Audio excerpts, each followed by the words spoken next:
अंधे होते, ऐसा थोड़ी लिखा है। आप देख रहे हैं, एक बहुत बारीक चीज़ को पकड़ रहे।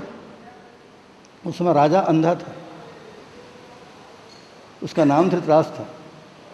जब युद्ध होने लगा, उनके बाल बच्चों के मरने का, बर्बाद होने का, सारी इज्जत, जिंदगी, बच्चे, ऐश्वर्य सब तहस नहस हो जाएगा। ऐसा जब एक खतरनाक क्षण युद्ध के रूप में आया, तो उसने संजय से कहा, संजय तू देख भैया क्या कर रहे हैं, मेरे बच्चे और पांडव के पुत्र। किम कुर्वतः संजय धर्म क्षेत्रे कुरुक्षेत्रे समवेता युद्धसवा माम का पांडवाश्चैव किम कुर्वतः संजय। संजय तू देख के बताए लोग कर क्या रहे, क्योंकि वो बूढ़ा आदमी, अंधा आदमी और देश का सबसे बड़ा आदमी। सबसे बड़े लोग कई बार अंधे जैसा काम करते हैं, ऐसा थोड़ी लिखा है। राजा अंधा था ऐसा लिखा है। कहने वाले ने अपनी बात कह भी दी और किसी के ऊपर आक्षेप भी नहीं हुआ, आप उसकी गर्दन भी नहीं पकड़ सकते। एक आदमी था, एक आदमी, और उस गाने को, उस महिमा को हम आज 5200 वर्षों से गा रहे हैं। आज विज्ञान ने क्या किया, हर अंधे को उसने आंख दे दी। 4-8 आने की बिजली खर्च करिए और कुरुक्षेत्र को नहीं, सारी दुनिया को, इंग्लैंड को, अमेरिका को, जापान को, रायपुर को, दिल्ली को, आप अपने घर में बैठ के देखिए। अब आप विज्ञान को मानेंगे कि संजय को, क्योंकि संजय आपको तो वैसी दिव्य दृष्टि नहीं दे सका। विज्ञान ने दुनिया के हर आदमी को समर्थ बना। आप घर में बैठिए और दुनिया की किसी भी चीज़ को, खेल देखना हो, नाच देखना हो, सिनेमा देखना हो, मारपीट देखना हो, चुनाव राजनीति देख, सब घर बैठे आपको दिखेगी। अब जो चीज़ प्रत्येक आदमी के लिए इतने कम पैसे में उपलब्ध हो जाए, आप इसको मानेंगे कि उसको मानेंगे? 5000 साल में कितने संजय हुए बताइए। तो यह जो विज्ञान ने सुनिश्चित रूप से जो परिणाम दिए, सुनिश्चित विज्ञान की खूबी है। विज्ञान ने क्या किया, अपने आप को तमाम खूंटों से खोल दिया। न मैं धर्म को मानता हूँ, न मैं अधर्म को मानता हूँ, न पाप को मानता हूँ, न पुण्य को मानता हूँ। तो एक फ्यूचर पॉइंट नाम की ज्योतिष की पत्रिका निकलती है, आपके भैया के यहाँ रखी थी, उसको लाऊंगा आज। तो उस पत्रिका को मैं लिया, अरे उसकी भविष्यवाणी ने चौंका दिया भाई। 4 राज्यों में चुनाव था, राजस्थान, छत्तीसगढ़, मध्य प्रदेश और दिल्ली। तो डंके की चोट में, पत्रिका मेरे पास अभी तक, डंके की चोट में लिखा था खुल के, 3 राज्यों में भाजपा की सरकार आएगी, 1 में कांग्रेस की आएगी। और सब जो नेता थे उस समय, जोगी जी यहाँ के मुख्यमंत्री थे, सबकी कुंडली दिया था। अब हम लोग लंदन पहुँचे, उसके बाद चुनाव। वाकई भाई 3 राज्यों में भाजपा की सरकार और दिल्ली में कांग्रेस की सरकार। माने 100% सही उतर गई उसकी भविष्यवाणी। अब मैं तो एकदम बाग वाह, क्या ज्योतिष भी क्या चीज़ है, मैं एकदम गदगद हो गया। उसके थोड़े दिन के बाद केंद्रीय सरकार को भंग किए, अटल बिहारी वाजपेयी प्रधानमंत्री थे। फिर ज्योतिषियों ने दनादन छापना शुरू किया, अटल बिहारी तो 270 सीट लेकर के सरकार बनाएंगे। उसका पूरा गणित दिया है 4-5 पेज, उसको मैं पढ़ा हम लोग, क्योंकि पहली घटना सही उतरी थी, 100% सही, इसलिए हम लोग बहुत खुश हैं कि अटल बिहारी की सरकार बनेगी। पूरी तरह से अटल बिहारी सरकार हार गई, पूरी तरह से। अब लो तो आप किसको सच मानोगे। एक बार उसी भविष्यवाणी ने 100% सही बताया, और दूसरी बार मेरा ख्याल 6-7 महीने के बाद हुआ था लोकसभा का चुनाव। दूसरी बार 16 आने गलत निकला बाबू। ऐसी अनिश्चित बातों पर आप भरोसा करेंगे कि पंखे के ऊपर भरोसा करेंगे। आप 100 बार बटन को दबाइए, 100 बार पंखा चलेगा। 100 बार आप बटन को ऑफ करिए, पंखा चलता हुआ बंद हो जाएगा।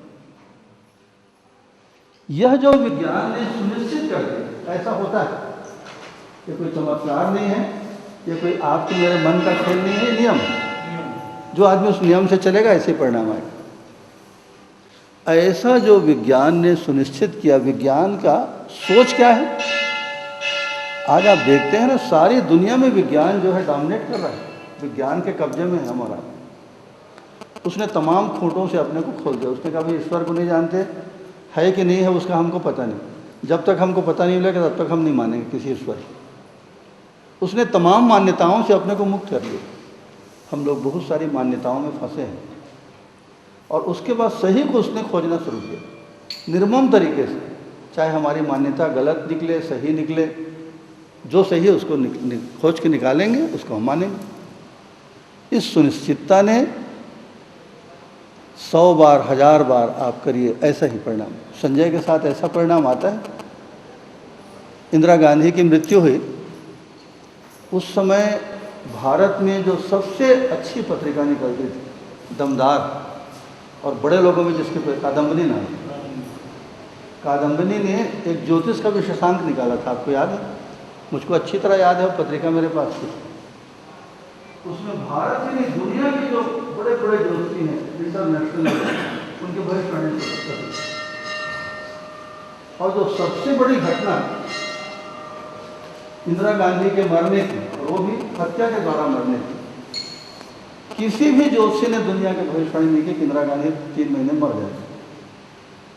किसी कादम्बनी जैसी पत्रिका का विशेषांक, और भारत के ज्योतिषी नहीं, सारी दुनिया के जो नामी गिरामी ज्योतिषी थे, उनके भविष्यवाणी को छापा था, किसी ने भविष्यवाणी नहीं की। 31 अक्टूबर को इंदिरा गांधी को गोली मार दी गई और इंदिरा गांधी मर गई बाद।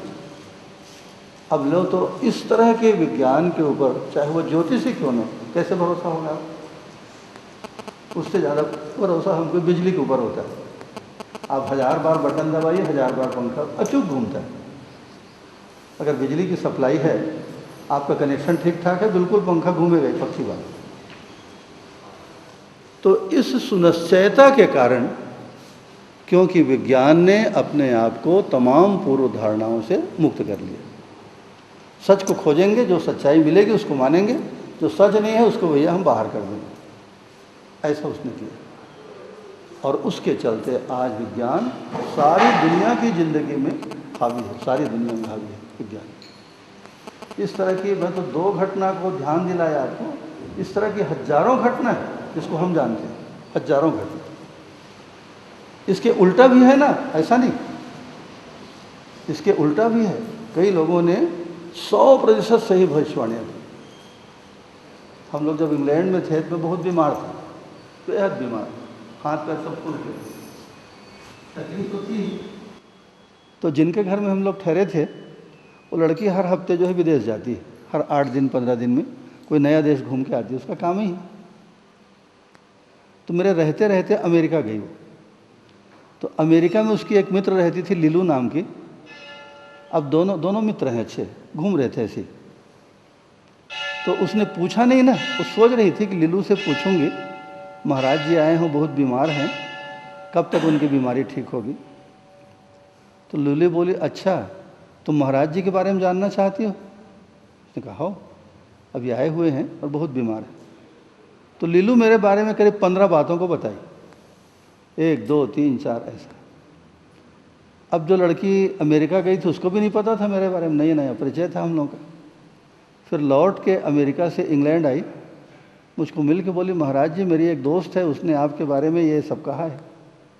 मैं तो हक्का बक्का रह गया बाबा, एक भी बात गलत नहीं थी उसमें, अमेरिका में। जबकि हम लोग ज़िंदगी में न मिले थे, न मेरा नाम था, वो न जो बेचारी जानती नहीं थी मैं कौन आदमी, मैं इंग्लैंड गया। 100% सही बताई। हम लोग बहुत खुश हुए। फिर उसके बाद जब सही निकल गई बात, तब फिर मैं उसको इंग्लैंड से टेलीफोन किया, उससे बात किया। फिर उसको हम लोग बुलाए, हमारे यहाँ आकर रही है 4 दिन, रायपुर आई थी, नहीं रायपुर तक आई थी। उसका पैर टूट गया था, तब भी ना फ्लाइट से जयपुर आई, जयपुर से यहाँ रायपुर आई, रायपुर आके 4 दिन रही। अचूक भविष्यवाणी। तो हम दोनों तरह की घटनाओं को देखते हैं, लेकिन इस अनिश्चयता के चलते आप कैसे भरोसा करेंगे, बताइए कैसे करेंगे भरोसा? तो इस चक्कर में लोगों ने छोड़ दिया, जा भैया इसको अलग रख। जो चीज़ एकदम फाइनल है, जो चीज़ एकदम निश्चित है, उसके ऊपर भरोसा किया जाए। तो इस तरह क्या हमारी आपकी ज़िंदगी में भी कोई विज्ञान की तरह कोई सुनिश्चित बात हो सकती है क्या? कोई सुनिश्चित ज्ञान हो सकता है क्या, जिसको समझ करके हर बार हम उस प्रक्रिया को फॉलो करके, उस तरीके को मानकर वैसा ही परिणाम पा सकें? ऐसा संभव है क्या? एक सवाल उठता है, क्योंकि विज्ञान ने वो हालत हमारी खड़ी कर दी। तो इसीलिए अब हम कहाँ पे आ गए? दो बातों को आपने देखा कि या तो हम अपने ढंग से करना चाहते हैं या ये दुनिया जैसी है। ये दुनिया में क्या है? पदार्थ अवस्था, प्राण अवस्था, जीव अवस्था और आदमी, और एक व्यापक सत्ता है। तो कुल मिला के ये जो पूरी सृष्टि है, कुल मिला के इतनी है। इस सब को मिला करके हम क्या बोलते हैं? एक शब्द में अस्तित्व बोलते हैं। पेड़ पौधा, पशु पक्षी, सूरज चांद, घोड़ा बैला, आदमी, ऐसा बार बार, और परमात्मा या व्यापक सत्ता, इतना लंबा चौड़ा ना बोल के एक शब्द में अस्तित्व। ये पूरा का पूरा अस्तित्व जैसा है उसको ज्यों का त्यों जैसा वो है उसको समझें और समझ के उसके मुताबिक अपन काम करें। उसका फल क्या होगा? सुख उसका फल होगा। अपने ढंग से हम दुनिया को करना चाहते हैं, बनाना चाहते हैं। मैं जीवन को बनाऊंगा, मैं पेड़ को बनाऊंगा, मैं पत्थर को बनाऊंगा। कितने पत्थर आप बनाएंगे, कितने पेड़ बनाएंगे? ये जितना पेड़ आपके चारों तरफ लगा है ना पहाड़ों में, इतना पेड़ उगाने में 50 साल में आप नहीं कर पाएंगे। और करोड़ नहीं अरबों रुपये का बजट लाइए, 50 साल मेहनत करिए, तब भी शायद इतने सुंदर पेड़ और इतनी सुंदर चट्टानें और इतनी सुंदर नदियाँ और इतने सुंदर पहाड़ आप नहीं बना पाएंगे। आप करके देखिए। सरकार जो कर रही है ना, उसकी क्या गति होती है, आप जंगलों में जाके देखिए। कितना बजट? 500 करोड़ का बजट मेरे गांव में हुआ है। हमारे यहाँ के जो सबसे बड़े साहब हैं माइंस के, नंदी नगर में हम लोग रहते थे उस समय। मैं उनके पास गया, साहब हमारा जो मंदिर है देवी का, वहाँ आप कुछ पेड़ क्यों नहीं लगवा देते? तो बड़े साहब बेचारे ऐसा मुंडे को झुका दिए, बोले क्या बताऊँ महाराज जी, मैं 19 लाख रुपया खर्च किया हूँ पेड़ लगाने के लिए उसी शहर में जहाँ हम लोग रहते थे। 19 लाख रुपया खर्च किया हूँ, ट्यूबवेल लगवा के दिया, घेरा लगवा के दिया, नौकर दिया, और अभी 19 लाख खर्च करके 19 पेड़ जिंदा नहीं। अब मैं किस मुंह से अपने बड़े अधिकारी को मैं जवाब दूंगा बताइए? और किस मुंह से मैं आपके यहाँ मंदिर में पेड़ लगाने के लिए पैसा मांगूंगा? ऐसा बोला आदमी। एकदम सही बात है, मेरे गांव में घटी हो घटना। 19 लाख है तो अब लाख वाली बात बहुत पुरानी हो गई। यहाँ तो 200-500 करोड़ रुपया खर्च करके अभी सरकार ने जयटोफा लगवाया। कितना बजट खर्च हुआ है आप जाके पता करिए। और चलिए जगह को मैं दिखाता हूँ, जहाँ 25 लाख पौधे लगाए गए थे, हम लोग खुद लगाए हैं बाबा, 25 लाख पौधे लगाए गए थे, वहाँ 1000 पौधा जिंदा नहीं। चलिए मैं आपको दिखा देता हूँ। कितने गांव आपको देखना है, कितने शहर आपको देखना है। तो वजह जो भी हो, लेकिन जब हम अपने ढंग से करना चाहते हैं तो किस तरह से फेल्योर हमको दिखता है। तो एक बार जैसा अस्तित्व है वैसा समझने की उसको कोशिश की जाए और उसके मुताबिक हम आचरण करें, और उसके मुताबिक सुख मिलता है कि नहीं, एक बार उसको आजमा के देख लें। ठीक, ये दो बिंदु बहुत स्पष्ट हुए। इसमें एक घटना और होती है। आदमी का जो मिथ्या अहम है ना, मैं ये कर दूंगा, वो कर दूंगा, ऐसा कर दूंगा, दुनिया बदल दूंगा, मिथ्या अहम आदमी का शांत होता है। हम और आपकी क्या हैसियत है, माने हम बिल्कुल फालतू आदमी हैं, ऐसा भी सिद्ध नहीं होता। जैसा हम जंप कर लेते हैं, अरे आदमी तो कचरा है, कुछ नहीं, बेकार है, वो तो जानवर से गया बीता है, ऐसा जो कहते हैं हम, वो भी ठीक नहीं। और आदमी तो भगवान है, जो चाहे, अब तो आदमी भगवान बन गया है। आदमी जो है आदमी को बना देगा, परख नलीम पैदा कर देगा, ऐसा हम बोलते हैं। तो आदमी की हैसियत क्या है, आदमी कहाँ पर है, प्रकृति कहाँ पर है, सत्ता कहाँ पर है, कैसा है, उसको एक बार थोड़ी सी समझने की कोशिश। ठीक, तो कल हम लोग कहाँ पर आ गए थे?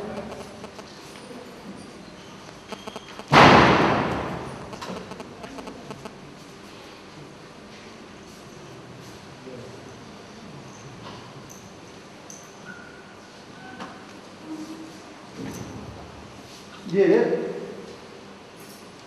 तौलने का जो क्रम है, वो तौलना जो है विचार के द्वारा होता है। उन विचारों के द्वारा हम ये प्रिय लगा कि अप्रिय लगा, अच्छा लगा कि खराब लगा, इससे लाभ होता है कि नुकसान होता है, और हितकारी अहितकारी, हमको फायदा करता है कि नुकसान करता है शरीर को। ऐसा 3 तरीके से प्रिय अप्रिय, हित अहित और लाभ हानि, ऐसा हमने ये विचार ऐसा करके हमने देखा। ठीक, यहां तक क्या है, इसको एक नाम दिया गया, चित्रण।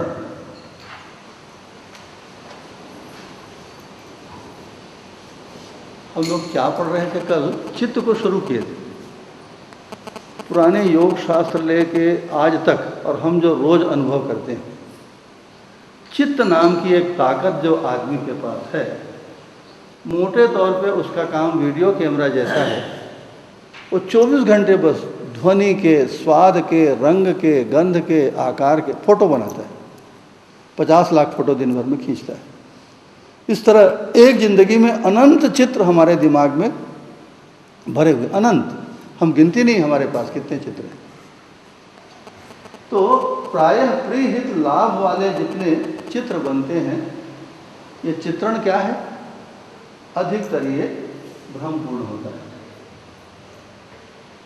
अधिकतर अनिश्चित होता है। अभी आपने सुना ना, राजनीति का उदाहरण सुना, हर चुनाव लड़ने वाला यही सोच के चलता है कि मैं जीत रहा हूँ। अरे भाई, एक विधानसभा में 10 विधायक थोड़ी हो जाएंगे बाबा, एक जने जीतेगा, बाकी सब 9 लोग तो हारेंगे ही हारेंगे, पक्का है।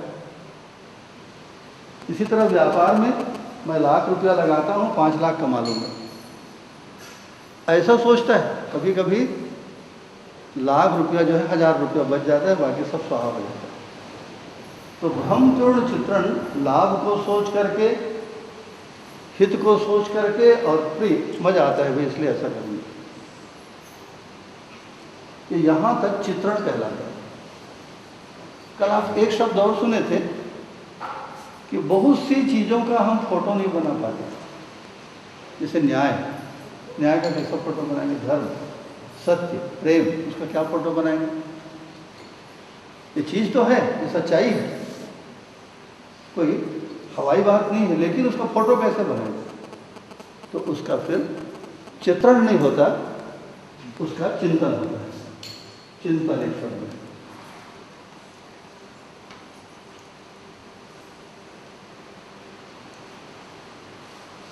गंभीरता से आदमी सोचता है। ये 2 क्रियाएं चित्त में, चित्त नाम का जो बल प्रत्येक आदमी के जीवन में है, मेरे पास है, आपके पास है, दुनिया के हर आदमी के पास है। ये चित्त नाम का जो बल है, वो 2 क्रियाएं करता है, चित्रण और चिंतन। तो चिंतन क्या चीज़ है, उसको थोड़ा 2 मिनट अपन विचार कर लेते हैं। क्या, किस चीज़ को चिंतन कहेंगे। कल हमने एक तरीके से सोचा, किसी चीज़ को उपयोग करके उसका स्वाद लेके, प्रिय लगा कि अप्रिय लगा, शरीर के लिए फ़ायदेमंद है कि नुकसानदायक है, और लाभ है, ऐसा करने से लाभ होगा कि हानि होगी। इस तरीके से आदमी सोचता है। ये 3 तरीके चित्रण के अंतर्गत आते हैं। यहाँ तक अभी हमारे भीतर आदमियत की शुरुआत नहीं हुई, अभी आदमी तक हम नहीं पहुँचे। अब थोड़ी सी कोशिश करते हैं, अब यहाँ से आदमी की बात शुरू होगी, चिंतन से। मोटे तौर पे आप समझ लीजिए, कल जो 3 शब्द आए थे, न्याय, धर्म और सत्य,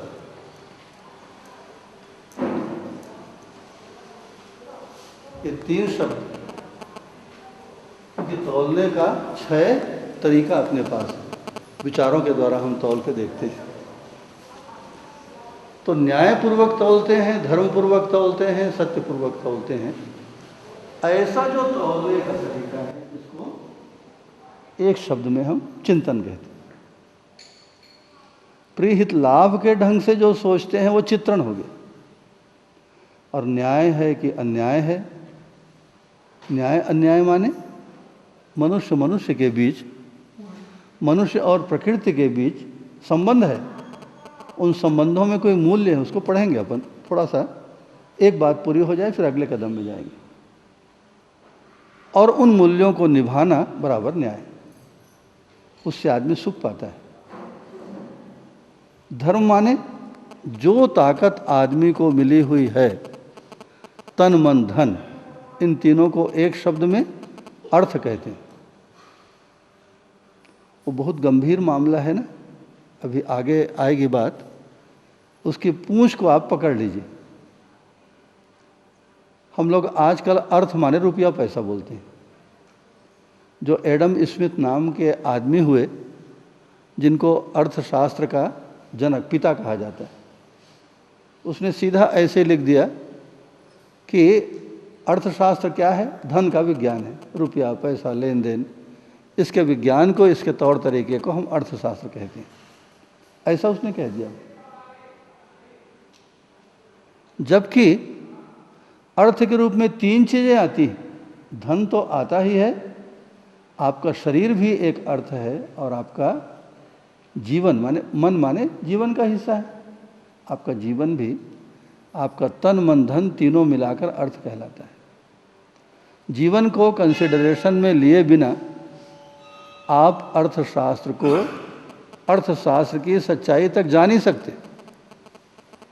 उसका एक छोटा सा नमूना देखिए, छोटा सा नमूना, 2 लाइन में बात करेंगे, विस्तार से बाद में जाएंगे, एक सोचने के लिए विषय बनेगा।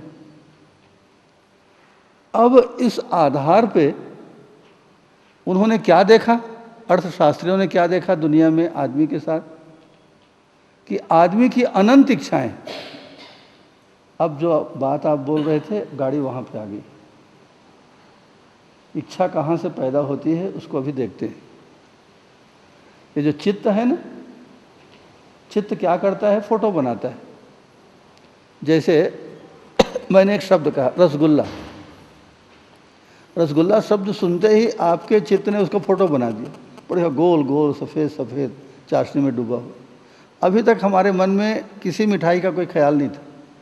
रसगुल्ला कहते ही चित्र बना। उसके बाद बहुत लोगों के मन में इच्छा, रे वाकई बहुत दिन हो गए रसगुल्ला नहीं खाए, चलो मंगा लेते हैं। ये इच्छा का जन्म कैसे हुआ? चित्रण के कारण। ये चित्त की महिमा है। चित्त की गति, जिसको हम शक्ति कहते हैं, चित्त की गति क्या है? चित्त की शक्ति इच्छा है। इच्छा पैदा होती है। फोटो देख के इच्छा, जगन्नाथ का फोटो, ख्याल आता वाकई अभी टाइम है, चलो जगन्नाथ घुमाते हैं। अभी तक जगन्नाथ का कोई विचार नहीं था। कोई फिल्म देख लिए, कोई फोटो देख लिए, कोई आदमी आके उसका वर्णन करने लगा, हमारे मन में भी इच्छा हो जाती है। रसगुल्ला खाने की इच्छा हो जाती है, कपड़ा, नए फैशन का कपड़ा बनाने की इच्छा हो जाती है। ये क्या है? चित्र। चित्र जो है हमको इम्प्रेस करते हैं, प्रभावित करते हैं। तो ये जो चित्त नाम की चीज़ है, उसकी गति, उसकी शक्ति का नाम इच्छा है। और ये इच्छा के भंवर में सारी जिंदगी आदमी की दौड़ती है। आगे क्या होता है उसको अपन देख लेते हैं अभी। तो चिंतन कि न्यायपूर्वक जीना, न्यायपूर्वक हम कैसा जिएं, सबके साथ, पेड़ के साथ भी, कुत्ते के साथ भी, आदमी के साथ भी, बाल बच्चों के साथ, पत्नी के साथ, माँ के साथ, न्याय संगत हम कैसा जिए। आज तो हम जिसको जीना कहते हैं ना, काम चला हुआ। आप घर घर में जाके देखिए, जब तक लड़के की शादी नहीं हुई है तब तक सारा कुछ जो भी हम कार्य व्यवहार करते हैं अपनी माँ जैसा बोलती है कर दो। अब शादी के बाद पत्नी आ गई तो पत्नी की बात को भी तो सुनना पड़ेगा बाबा, उसकी इच्छा को भी पूरी करनी पड़ेगी, उसको भी खुश करना पड़ेगा। तो तुरंत एक विचित्र स्थिति पैदा होती। पत्नी की तरफ ध्यान देंगे तो घर के लोग बोलते, ए लो, शादी होने के बाद तो बिल्कुल बिक गया लड़का, ससुराल के चक्कर में पड़ गया, ए लो। और पत्नी जो है चिल्लाती है, तुमको जिंदगी भर माँ के पीछे दौड़ना था, तो मुझको शादी करके क्यों ले आए? अब बताओ। मैंने 50 आदमियों की बात नहीं, 2 आदमी की बात, एक पत्नी है एक माँ। अलग अलग परिवार से बचपन में हम माँ के साथ रहे, अब अपनी पत्नी के साथ रहते हैं। तो 2 व्यक्तियों के साथ हम अपने जीने में संतुलन नहीं बिठा पाते। पत्नी की बात को ज़्यादा मानेंगे तो ना माँ नाराज़ हो जाती है, और माँ की तरफ ज़्यादा ध्यान देते पत्नी नाराज़ हो जाती है। चाहो ना वहीं रहो ना भाई, मेरे क्यों लाए, मैं अब मैं के जाऊँगी, अब मैं नहीं रहती। चलो, अब आदमी ना तो पत्नी को छोड़ सकता है क्योंकि सारी ज़िंदगी उसके साथ जीनी, और माँ को तो अपन छोड़ ही नहीं सकते, बेचारी हमको जन्म दी है, जीवन भर हमारा पालन, माँ को कैसे छोड़ देंगे हम। इस बात को लेकर झगड़ा, कलह, मुकदमा, मारपीट, गाली गलौज क्या नहीं होता। कोर्ट में आप जाके देखिए कितने केस हैं अभी, करोड़ों की तादाद में, करोड़ों। मैंने दो व्यक्तियों के साथ, जैसे माँ और पत्नी, उसके साथ हम संतुलन आज नहीं बिठा पा रहे। और इसलिए यूरोप तो एकदम इस चक्कर से कट के अलग हो गया। आप यूरोपियन देशों में जाके देखिए, एक भी बच्चा अपने माँ बाप के साथ नहीं रहता, आपको पता है? एक भी बच्चा। चलिए आप मेरे साथ चलिए, आपको दिखाता हूँ। शादी के पहले ही घर को छोड़ देता है। अरे भैया, पत्नी आएगी उसके बाद रोज़ माँ के साथ झगड़ा करेगी, इसलिए अच्छा है पत्नी अलग रहेगी, माँ अलग रहेगी, पिताजी अलग रहेंगे, भाई बहन किसी को नहीं रखते अपने साथ, भाई बहन हैं अलग रहेंगे। किस तरह से परिवार बुरी तरह से टूटे हैं, क्योंकि हम दो व्यक्तियों के साथ हम न्याय संगत नहीं जी पा रहे। तो न्याय संगत कैसे दिया जाए? एक, धर्मपूर्वक माने अपने जीवन की शक्तियों का सदुपयोग करते हुए सुख पाते हुए कैसे जिया जाए। दो, और जो इस संपूर्ण सृष्टि का जो सत्य है, जिसके ऊपर कल थोड़ी सी चर्चा हुई थी, न्याय धर्म सत्य के ऊपर, उस सत्य को अपनी ज़िंदगी में सबसे ज़्यादा अहमियत देकर, सबसे ज़्यादा उसको महत्वपूर्ण मानकर कैसे जिया जाए जिसके फलस्वरूप हमको सुख शांति मिले, ऐसा सोचना, उसके लिए कार्य योजना बनाना, जो दिक्कतें आती हैं उसको हटाने के लिए उपाय करना, ये क्या है? ये चिंतन कहलाता है। इससे कम में चिंतन होता नहीं। उसके अतिरिक्त जो होता है ना, चिंतन नहीं है, चिंता है। आप उल्टा सीधा सोचते हैं, परेशान होते रहते, वो चिंता है। चिंता और चिंतन में ज़मीन और आसमान जितना फ़र्क है। तो मोटे तौर पे अभी परिभाषाओं की गहराई में नहीं जाते, समझने के लिए इतना काफ़ी है कि न्यायपूर्वक, धर्मपूर्वक, सत्यपूर्वक सबके साथ उचित व्यवहार करते हुए, संतुलन बिठाते हुए कैसे जीना, उस बात को सोचना, कार्य योजना बनाना, कोई दिक्कत है उसको दूर करना, ये सारी चीज़ चिंतन के अंतर्गत आती है। तो चित्त नाम का जो बल है, जिसकी गति को हम इच्छा नाम दिए हैं, आज सारी दुनिया क्या कर रही? सारी दुनिया में किसी भी घर में, किसी भी आदमी के पास चले जाइए, हम कर क्या रहे हैं बताइए, एक शब्द में बताइए। सारी दुनिया में प्रत्येक आदमी, प्रत्येक समाज इच्छा के पीछे पीछे दौड़ रहा है। इच्छा, बस इच्छा हो गई, कपड़ा बनाने की इच्छा हो गई, चलो कपड़ा बनवाएंगे। मकान बनाने की इच्छा हो गया, पहले से मकान रखा है बाबा, जितना बड़ा मकान है उसी में कोई रहने वाला नहीं, हमारे घर में विशाल का मकान पड़ा है, फिर भी एक घर और बनवाएंगे। अभी आप इतना सुंदर मंदिर बना दिया, अब किसी मंदिर की ज़रूरत नहीं, लेकिन आप देखिएगा अभी 10 साल में 10 मंदिर और बनेंगे। अभी आप देख लीजिए, 10 मंदिर कम से कम। क्या है ये? माने इच्छा के पीछे, वो रैशनल है कि नहीं है, ज़रूरत है कि नहीं है, बस हमारी इच्छा होगी और हमारे पास पैसा है, ताकत है, जन सहयोग है, बनाएंगे तो मंदिर। एक गाड़ी है दूसरी लेंगे। सतीश अभी बैठे हैं आपके पास, पूछिए उनके पास कितना कुर्ता है, मुझको कल बताया 250 कुर्ता उनके पास है। वो खुद बोलते हैं कि अब तो मैं ज़िंदगी भर कुर्ता नहीं खरीदूंगा तो ख़त्म नहीं होगा, इतना कुर्ता खरीद लिया। अभी है वर्तमान में, लेकिन अब सतीश जी की कुर्ता खरीदने की इच्छा ख़त्म हो गई क्या? यहाँ से जाने दीजिए, फिर 2 नया कुर्ता खरीदेंगे, 5 खरीदेंगे। इंग्लैंड में तो आदमी ना, इंग्लैंड के लोग आते हैं हमारे यहाँ, एक आध बार आप आइएगा तमाशा देखने, तो लोग बोलते हैं साड़ी खरीदेंगे, जबकि साड़ी वो लोग साल में 2 दिन नहीं पहनते ना। इंग्लैंड वाला क्यों साड़ी पहनेगा? तो साड़ी खरीदेंगे, चलो भैया अब कपड़े की दुकान में ले जाते हैं हम लोग। तो रेट मुझे कितने की साड़ी? 500 की, 1000 की, 1500 की, 2000 की।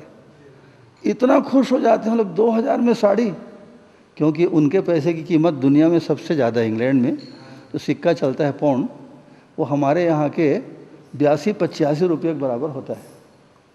माने वो लोग 1000 रुपया धर के आते हैं ना, तो हमारे देश में आकर उनका पैसा 85,000 रुपया बन जाता है।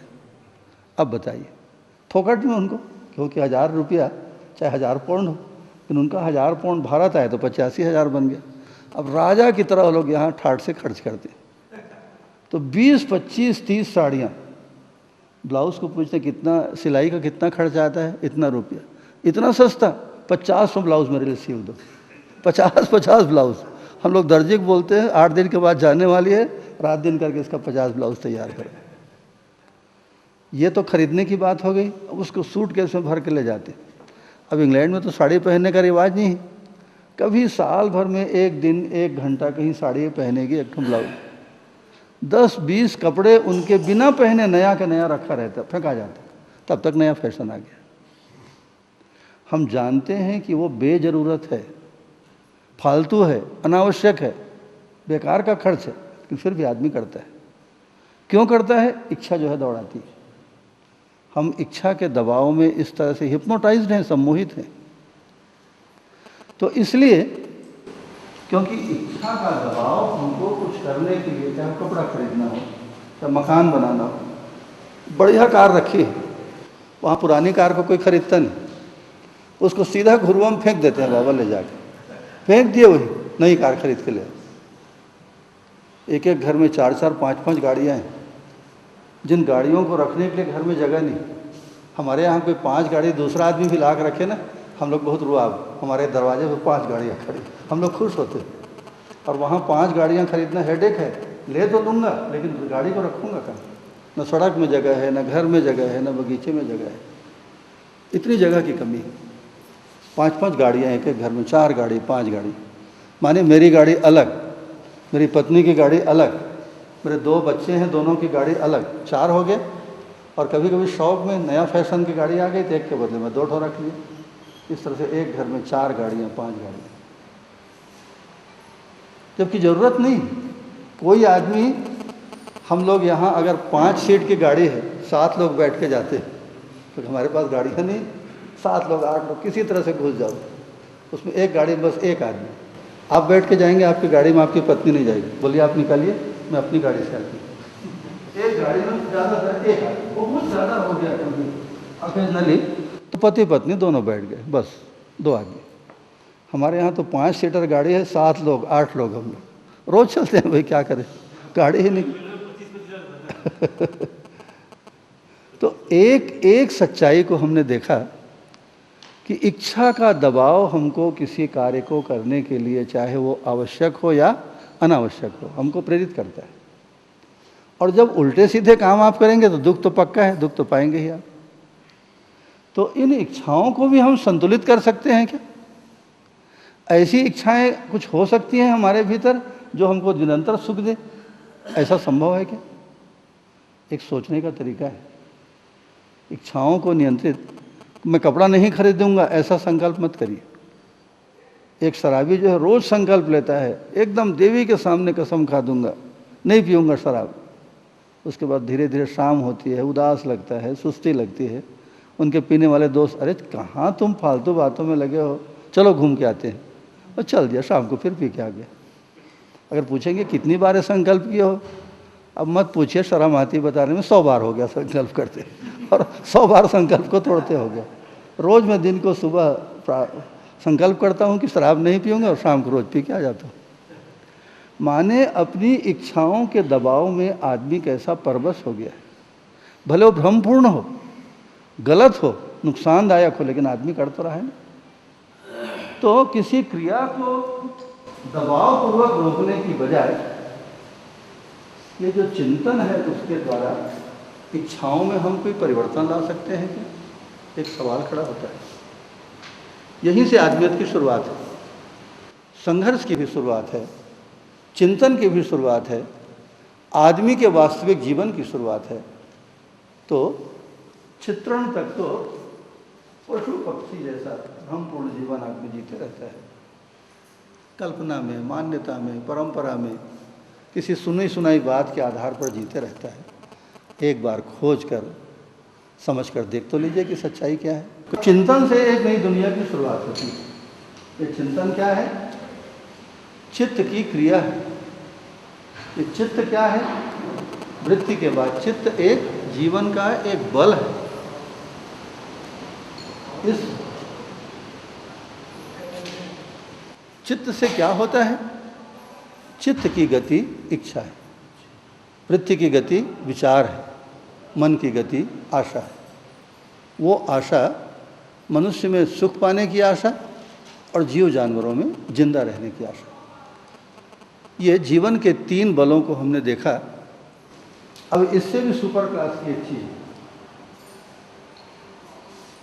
वो क्या है?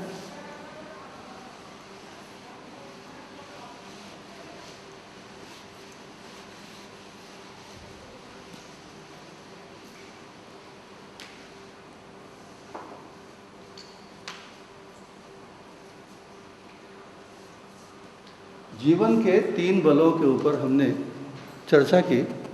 अभी आदमी तक नहीं पहुँचे हैं ना। अभी आदमी के भीतर की जो मशीन है जिसको अपन जीवन बोल रहे हैं, उसी के बारे में बात चल रही है। अभी आदमी तक तो गाड़ी आई नहीं। अब उसका नाम है बुद्धि। चौथा जो है उस पर एक नामकरण है, बुद्धि हमने नाम दिया।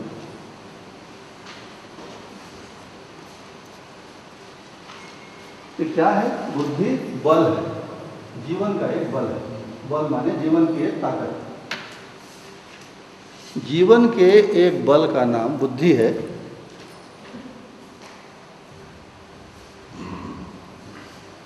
अभी तक प्रिय हित लाभ चिंतन करना, इच्छाओं के दबाव में जिंदगी को दौड़ाते रहना और दौड़ दौड़ के थकते रहना, दुख पाते रहना, परेशान होते रहना, ऐसा हमने किया है। अब चिंतन से आदमी के जीवन की एक नई यात्रा की शुरुआत होती है, जिसको हम मनुष्यता कहते हैं ना। कल जो बात आप उठाए थे उसको एक बार अपन ध्यान में ले आते हैं कि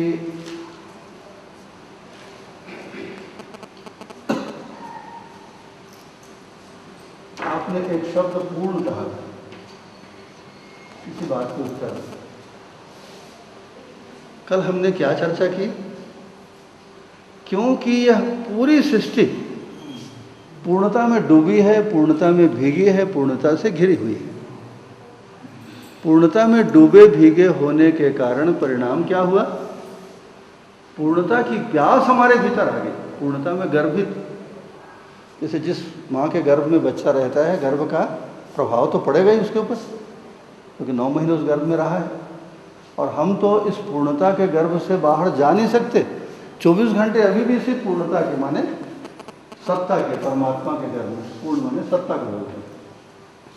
ये नाम है ना, नाम की वजह से परेशान मत होइए। चाहे सत्ता कहिए, ब्रह्म कहिए, ईश्वर कहिए, ऊर्जा कहिए, पूर्ण कहिए, जो नाम आपको पसंद हो दीजिए। नाम आपकी इच्छा के ऊपर। लेकिन एक ऐसी चीज़ है, एक ऐसी सच्चाई है विश्व में, उसमें निरंतर डूबे भीगे होने के कारण पूर्णता की प्यास हमारे भीतर आ गई।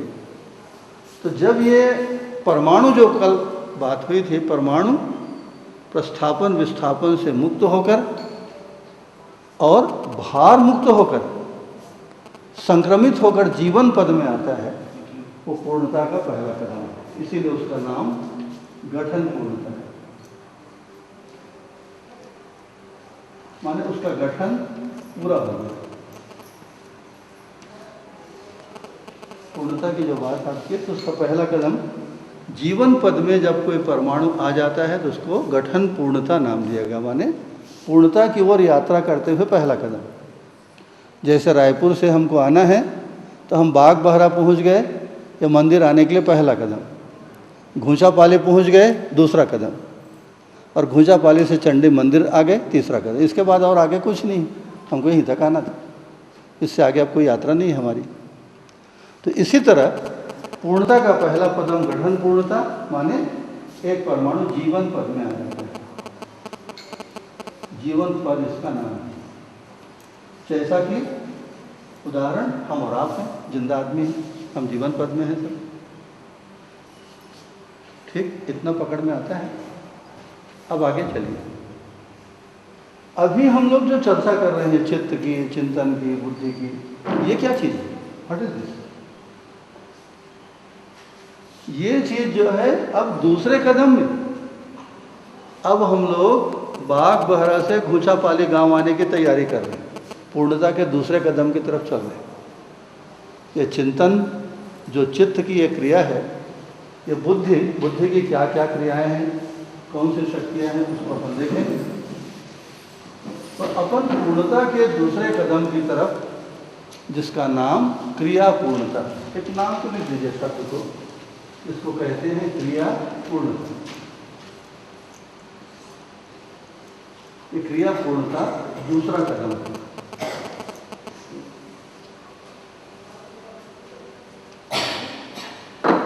अभी क्या चीज़ है क्रिया पूर्णता, उसको हम लोग देख लेंगे। तो क्रिया पूर्णता जो है ये दूसरा कदम है। गठन पूर्ण होकर जीवन पद में आना, ये पूर्णता की ओर पहला कदम।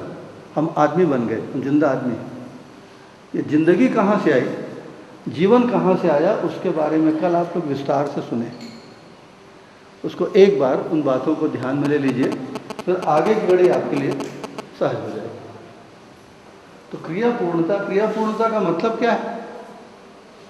हम सही सही क्रिया करते हैं, पूर्णता के प्रकाश में करते हैं, ऐसी क्रियाएं करते हैं जिससे हमको जिंदगी में सारी जिंदगी सुख मिलता रहे। ये क्रिया पूर्णता माने ये मनुष्य के साथ कैसे होगा बताइए? जो आज तक नहीं हुआ है कैसे हो जाएगा? शंका होना स्वाभाविक है।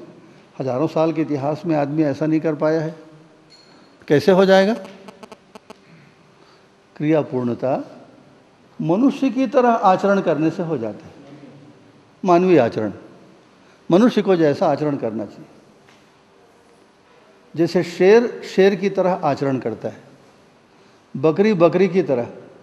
कभी आज तक ऐसा हुआ है कि आपके घर के बकरी है, अचानक रात को उठी और उसने आपके घर के जानवरों को और आपके बच्चे को फाड़ दिया शेर की तरह? ऐसा आज तक किसी बकरी ने किया है? बकरी जो है हजारों साल से बकरी जैसा आचरण करती है, शेर जैसा आचरण करता है। आम का पेड़ जो है बिल्कुल आम के पेड़ जैसा आचरण करता है। हजारों साल से जब भी उसमें फल लगता है, छोटा लगे बड़ा लगे, आम का ही फल, उसमें इमली फल जाए ऐसा नहीं होता। इसी तरह लोहे का आचरण देखिए। आज हजारों लाखों बरस से लोहा जो है सिर्फ लोहे जैसा है, संडुआ कांटे जैसे टूट जाए पटले, ऐसा होता है लोहे के साथ। उसमें जो मजबूती है, उसकी जो स्ट्रेंथ है, लंबे समय तक उस मजबूती को धारण करने की जो क्षमता है, लोहा जैसे आचरण करता है। इसी को कहते हैं त्व सहित व्यवस्था। लोहा में जो लोहापना है, लोहत्व, आम में जो आमत्व है, आमपना है, गाय में जो गायत्व है, शेर में जो शेरत्व है, शेरपना है। तो सारी सृष्टि में इस त्व के साथ व्यवस्था है। व्यवस्था माने अपने त्व के साथ पूरी सृष्टि सुखी है, समाधानित है। तो आदमी में सुखी होने के लिए क्या होना चाहिए? मनुष्यत्व, मानव में मानवत्व होना चाहिए। एकदम सीधा फार्मूला है, क्योंकि हम भी तो इसी दुनिया के अंतर्गत हैं बाबा, कोई दुनिया से बाहर थोड़ी। जब सारी चीज़ें अपने त्व के साथ व्यवस्थित हैं, माने सुखी हैं, समाधानित हैं, संगीतमय हैं, प्रसन्न है, तो आदमी कैसे प्रसन्न होगा, आदमी कैसे सुखी होगा, कैसे समाधानित होगा? अपने त्व के साथ, आदमियत के साथ, इंसानियत के साथ, मानवता के साथ, मनुष्यता के साथ। मनुष्यत्व ये सुख पाने का रास्ता है। इसी को क्रिया पूर्णता बोलते हैं। क्रिया पूर्णता शब्द से परेशान मत होइएगा, एक शब्द है बाबा जी ने दिया है भाई। अब बड़े लोग, अब फलाने स्कूल का नाम राजीव गांधी स्कूल रख दिए। अब आप ये नहीं बोल सकते राजीव गांधी स्कूल क्यों रख दिए? अरे बड़े लोग हैं भैया, रख दिए, प्रधानमंत्री थे जी, तब से नाम चला रहा है।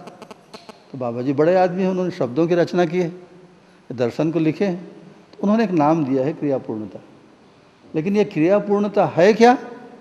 कुल मिलाकर आदमी के लिए आदमी की तरह आचरण करना, मनुष्यता के साथ, इंसानियत के साथ, उसी को क्रिया पूर्णता कहते हैं। व्हाट दिस क्रिया पूर्णता इज? ये क्रिया पूर्णता क्या चीज़ है? जैसे मकान आप बनाए ना, तो बिल्डिंग बाद में बनी है, पहले आप एक मजबूत नींव बनाए। अगर नींव नहीं होती तो कब का मकान गिर गया होता। जितनी मजबूत नींव होगी उतनी दिन मकान चलता है।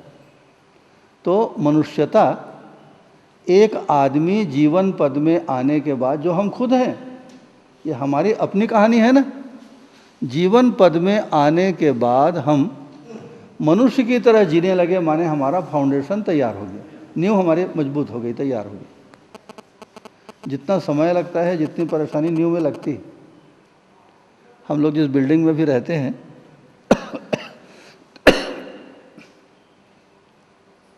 छोटी में आश्रम में, काली मिट्टी है वहाँ पे, तो उसकी हम लोग नींव खुदवाए। तो नींव कितनी है आपको अंदाज है? जैसे फ्लोर में, जो फ्लोर है जिसमें अपन बैठते हैं अग्रवाल साहब, 14 फीट गहराई में है। 14 फीट माने बिल्डिंग की एक मंजिल धंस गई बाबा नीचे जमीन में, एक मंजिल 14 फीट। माने जिस बिल्डिंग के लिए जितना खर्च आया था उसका आधा पैसा खाली फाउंडेशन में चला गया।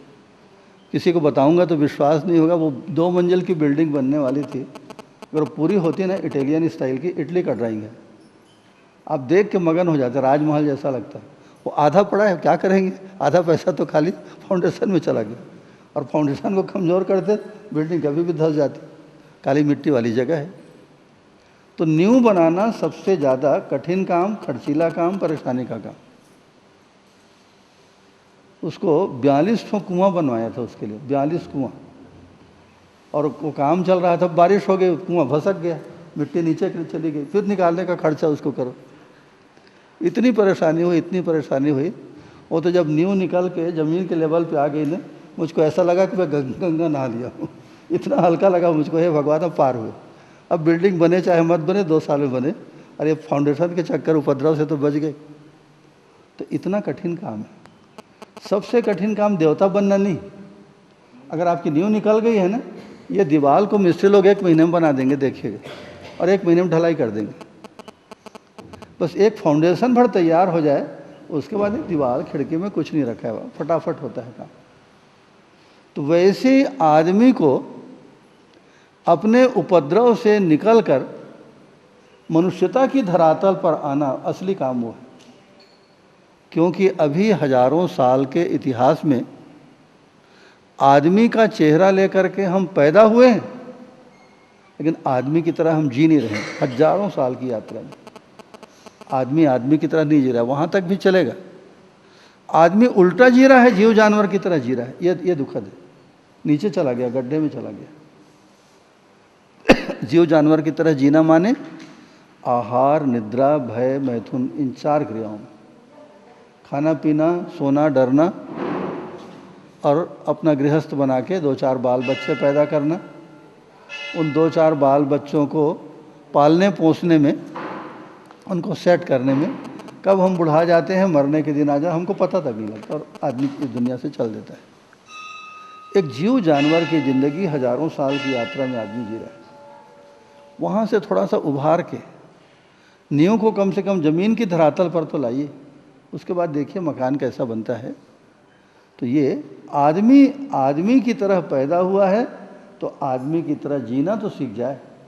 आदमियत क्या है उसको समझ तो जाए, उसको जीने के लिए उसके मन में स्वीकार का भाव तो आ जाए। इसको क्रिया पूर्णता, एक पूर्णता का दूसरा कदम है।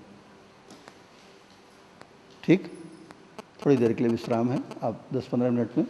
जैसे मकान बनाने के लिए और मकान को मजबूती देने के लिए हम लोग पहले नींव बनाते हैं। बिना नींव का मकान आप बनाएंगे ना, तो हो सकता है 4 महीने में टूट जाए, बैठ जाए, ऐसा होता है। तो इसी तरह अभी क्या कर रहे हैं हम लोग, इस जीवन की सच्चाई को समझने के लिए एक जीवन का मकान तैयार हो रहा है, खड़ा हो रहा है। जैसे मकान में जो आवश्यक सामान है, मिट्टी से लेकर पत्थर, रेती, सीमेंट, मिस्त्री चाहिए, लेबर चाहिए, उसका एक निश्चित अनुपात चाहिए। हम लोगों को नहीं आता कितना सीमेंट मिलाना है, कितना रेती मिलाना है। एक भवन निर्माण एक कला है, एक पूरा विज्ञान है। क्योंकि हमारे यहाँ तो बहुत सामान्य बिल्डिंगें बनती है, जैसे 1 मंजिल का, एक नीचे का तल है, बस इतना ही बना है। आप सिंगापुर जाएंगे ना, तो सिंगापुर में यही मकान 80 मंजिल का बना है। 80 मंजिल आप कल्पना करिए। और ये दीवालों का रिवाज ख़त्म हो गया है, खाली कांच लगा है शुद्ध, आर पार दिखाई पड़ता है।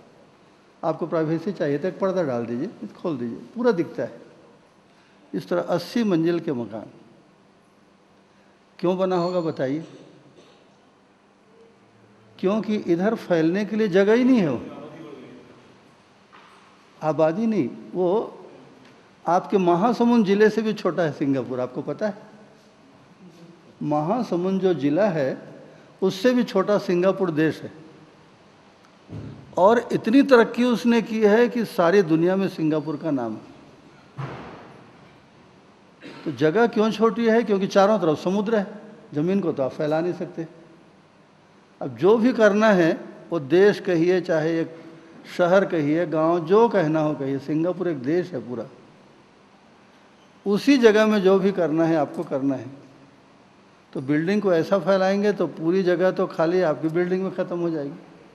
तो बिल्डिंग को ऐसा कर दी, ऊपर की तरफ ले जाओ भैया, 90 मंजिल 80 मंजिल ऐसी बिल्डिंग, और देख के आप हक्का बक्का रह जाएंगे।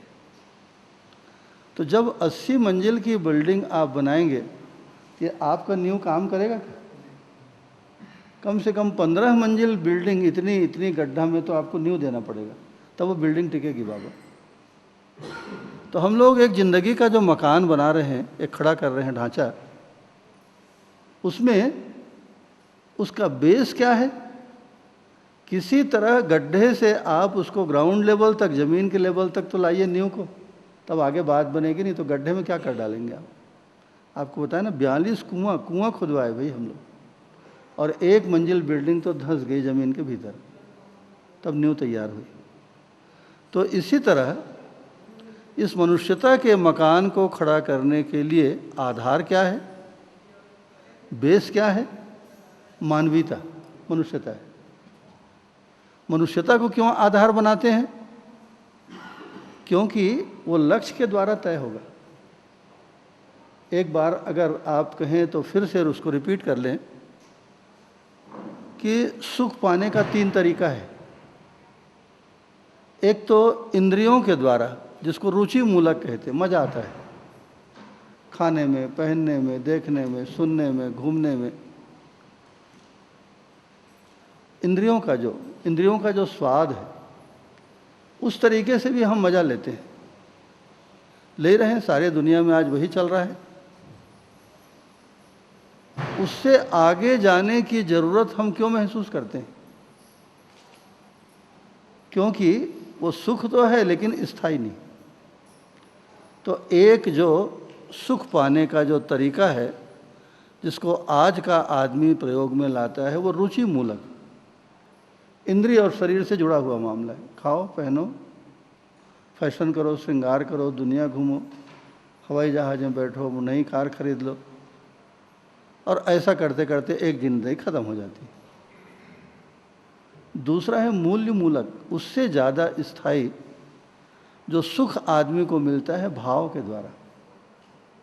जैसा एक माँ अपने बच्चे को प्यार करती है, भारत में तो कम से कम वो महिमा आज भी है कि एक पत्नी अपने पति को प्रेम करती है 40 साल, 50 साल, 60 बरस, जब तक दोनों जिंदा रहेंगे बढ़िया निभाते हैं। और यहाँ तक कि आदमी मर गया, कोई पति मर गया, पत्नी मर गई, तो उसकी याद में और बाकी ज़िंदगी अकेले रह जाते। चलो दूसरी पत्नी ले आओ, दूसरे पति ले आओ।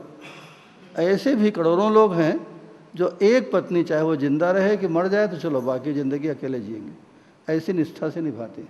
ये भाव है एक, ये मेरी पत्नी है, ये मेरे पति हैं, ये मेरा देवता है, मेरा गांव है, मैं पूरी ज़िंदगी इसके लिए जीऊँगा। तो जो मूल्यों का निर्वाह, मूल्य माने भाव, प्रेम एक भाव है, कृतज्ञता एक भाव है, गौरव एक भाव है, श्रद्धा और प्रेम एक भाव है, जिनको हम प्रेम करते हैं ज़िंदगी भर, श्रद्धा करते हैं ज़िंदगी भर। और गांव में तो महिमा और भी ज़्यादा है कि हमारे पिताजी गांव के एक आदमी से गंगा जल बदे थे, एक मित्रता। अब वो हमारे पिताजी बच्चे रहे होंगे तब से बदे थे।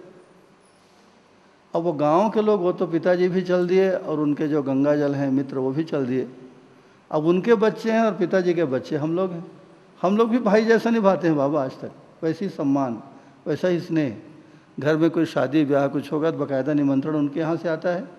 हमारे यहाँ कुछ कार्यक्रम होगा उनके घर में, जैसा भाई के बच्चों को निमंत्रण देते हैं ऐसा जाते हैं। ये क्या है, कोई खून का रिश्ता नहीं।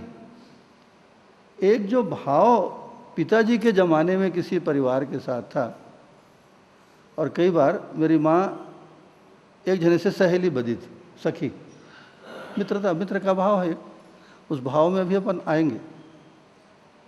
वो जो मेरी माँ की जो सहेली थी मुझको अभी तक याद है कि जब हम लोग उनके घर में जाते थे तो अपने सगे बेटे से बढ़ के हमारे साथ व्यवहार करती थी, अपने सगे बेटे से बढ़ के।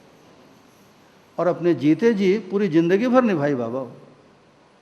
कोई भी काम हमारे घर में होगा सबसे पहले आकर तैयार खड़ी हो जाती थी। बहुत बड़े घर की थी। ये भाव से जो आनंद आता है, जो खुशी होती है, इसको मूल्य मूलक कहते हैं। सुख पाने का जो तरीका है, एक तो रुचि मूलक, इंद्रियों के द्वारा। स्वाद आप भोजन करेंगे 10 मिनट में ख़त्म हो जाएगा, लेकिन जो भाव को निभाते हैं वो पीढ़ी दर पीढ़ी चलता है, तब भी ख़त्म नहीं होता, उसमें ज़्यादा स्थायित्व है। और उससे भी बड़ी एक बात है इस भाव से, क्योंकि भाव तो कई बार बदल भी जाते हैं। किसी के साथ आज बहुत प्रेम है, कल झगड़ा हो गया, दुश्मनी हो गई, विरोध हो गया, छोड़ो भाई, तो कल नहीं जाते उसके घर में, उस गांव में नहीं जाते। आदमी के भाव बदल जाते हैं। एक तीसरी चीज़ है जो कभी परिवर्तित नहीं होती, और वो है क्या है बताइए? सुख पाने का जो तीसरा तरीका है, जो सबसे ज़्यादा स्थायी है जिंदगी में, वो तरीका क्या है? रुकिए रुकिए, आती है गाड़ी, अभी आई नहीं है। लक्ष्य मूलक।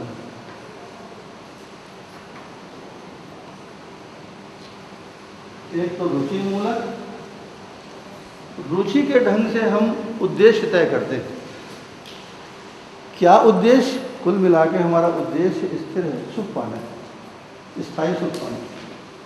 लेकिन रुचि मूलक रास्ते पर आप जाएंगे तो स्थायी सुख नहीं मिलता। अभी आप खाइएगा ना, कितना ही बढ़िया खाना बनेगा, जैसे पेट भरेगा खाने का मज़ा खत्म हो जाएगा।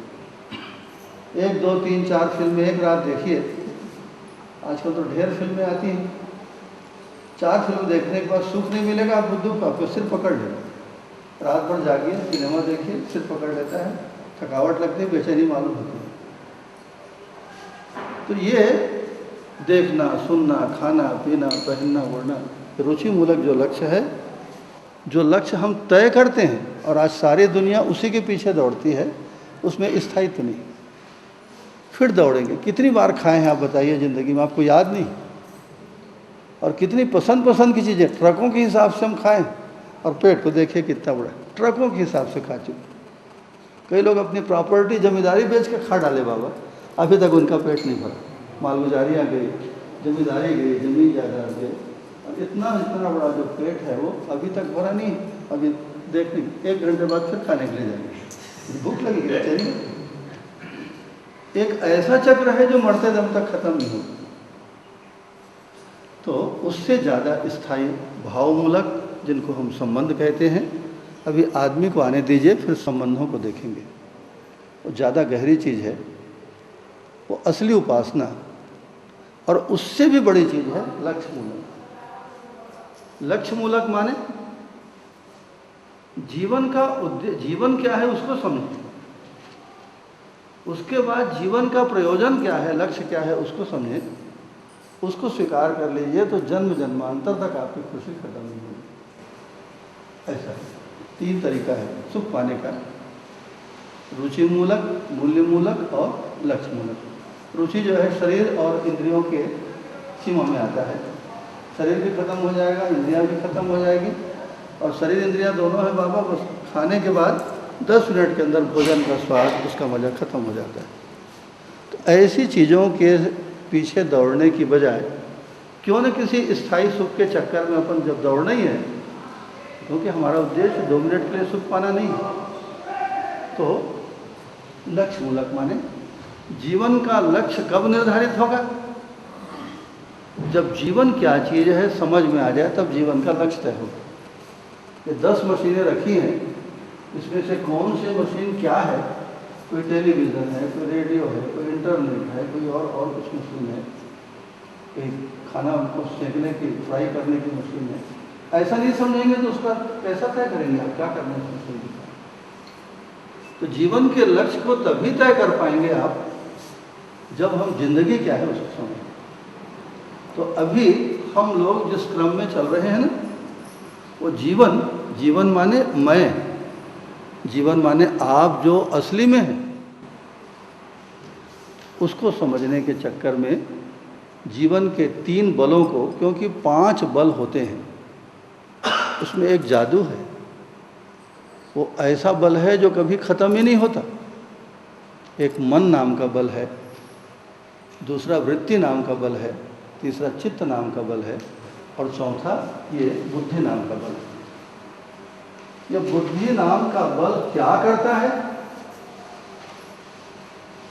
भाई? जब बुद्धि नाम की कोई ताकत आपके जीवन में है, मेरे जीवन में है, दुनिया के हर आदमी के जीवन में, इसको इतना कलप के क्यों पढ़ रहे हैं उसको बताइए, क्या हो जाएगा? अगर मैं जीवन को समझ लूँ, मैं जान लूँ, उसकी वास्तविकता को समझ जाऊँ, उसके कार्य करने के ढंग को समझ जाऊँ, उसके परिणाम को समझ जाऊँ, तो क्या मिल जाएगा आपको? अरे भाई नौकरी करेंगे, धंधा करेंगे तो 4 पैसा मिलेगा, सारा काम छोड़ के आप यहाँ पे बैठे, क्या मिल जाएगा आपको? ये है तो इतनी सी बात, लेकिन जैसा मेरा जीवन है वैसे ही दुनिया में सबका जीवन है। अगर एक जीवन को जो कि मेरे पास निरंतर है, अगर आप समझ जाते हैं तो आपकी समझदारी में बम फट जाएगा, विस्फोट हो जाएगा। क्या विस्फोट होगा बताइए? दुनिया के सारे आदमी आपकी मुट्ठी में आ जाएंगे, ये सब चुटकी में, क्योंकि सबके पास वही जीवन है। आपको कोई 1000 गाड़ियों को बनाने के लिए थोड़ी सीखना है।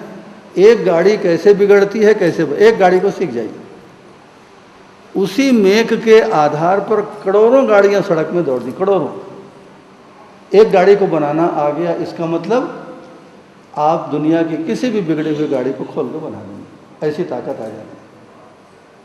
एक जीवन को हमने समझ लिया, इसका मतलब सारी दुनिया के जो 700 करोड़ आदमी आज हैं और भविष्य में जो पैदा होंगे और जितने पैदा होकर मर चुके हैं, सबको समझने की अकल हमारे पास आ गई।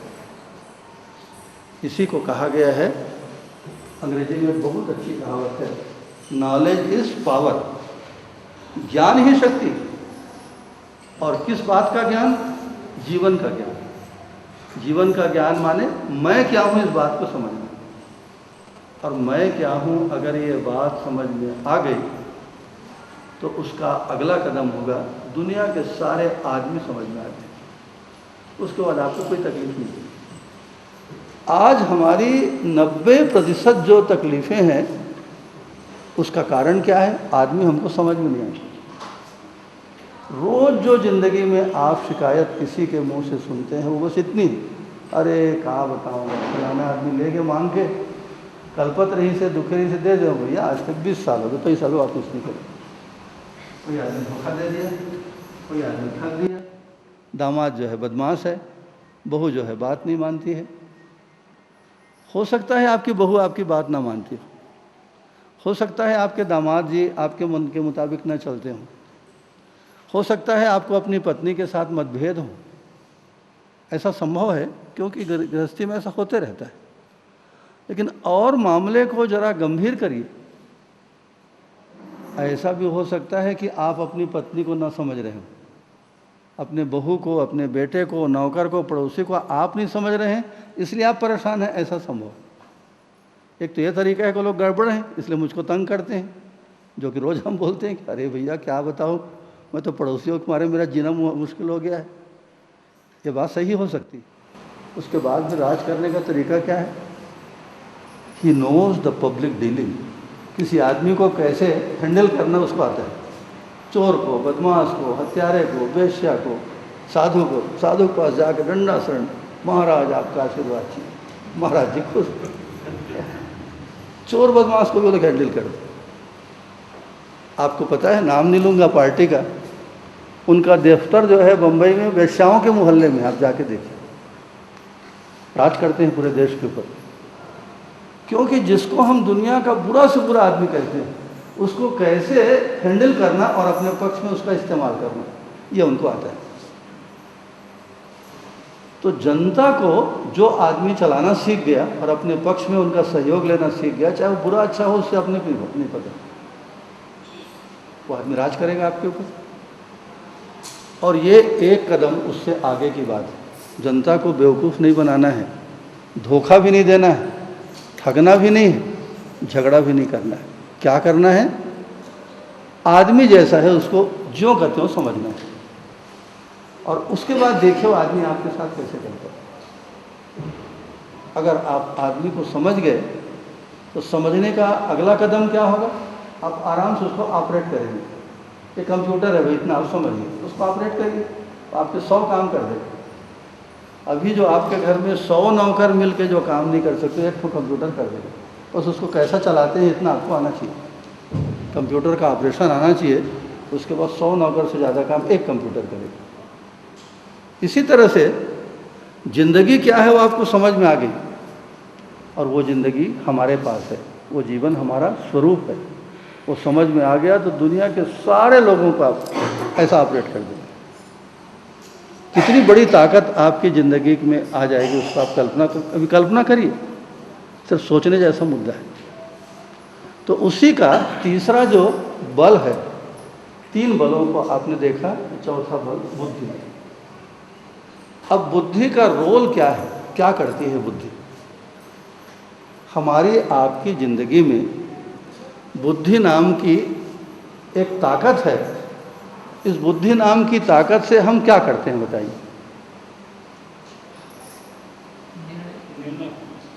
हाँ, ठीक, एग्री, निर्णय करते हैं। निर्णय माने फैसला करते हैं।